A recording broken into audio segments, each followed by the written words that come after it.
telephone survey of likely voters.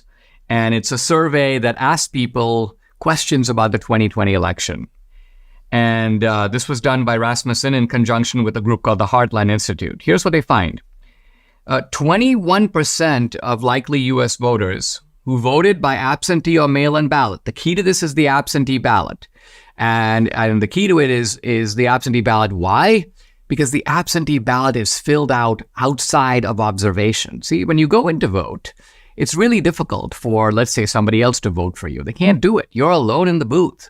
It's very difficult for you to do any kind of shenanigans because there are polling officials all around the place, and they won't let you do them. Let's say you were to say to them, hey, guys, listen, I have some errands to do. Can I take my ballot and run off with it? I'll come back in an hour, all filled out, and give it right back to you. They'll be like, absolutely not. You got to do it right here and put it in right there. So, and then you have to show your ID. All of that. So all of the shenanigans occur when that observation is removed. 21% of likely voters say that they, in part or in full, filled out a ballot for somebody else, meaning a friend or a family member. This is illegal. And by that I mean, in some states, it is legal to take and deposit a ballot of a family member into a drop box, but they have to fill it out. You can't fill it out for them. You can't sign their name. You can't vote their vote. They have to do it, and you are then permitted, again, only in some states, not all. You're able to then be sort of the courier of the ballot to the drop box. So that is violation number one. But it doesn't end there. 17% of mail-in voters in the 2020 election say they cast a ballot in a state where they are no longer a permanent resident. Illegal.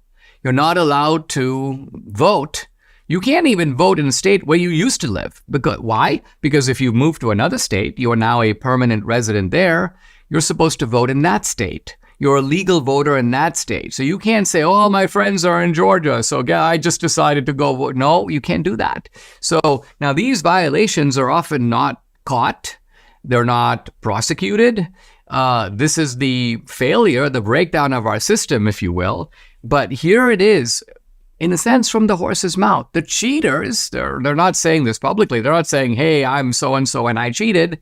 But in a telephone survey where they presumably have no reason to lie, they're asking you, hey, listen, did you cast a legitimate vote? Did you vote in the state you're supposed to vote in? Oh, no, I decided to vote in the state I used to live in, or in another state because I thought it was going to be really close over there. I wanted my vote to count in that election. Or, you know what, I've got some relatives, they just weren't in town at the time, so I filled out their ballot. So think of this. We have been fed the propaganda that this is the most secure election in U.S. history, 2020. Now, that was on the face of it always absurd.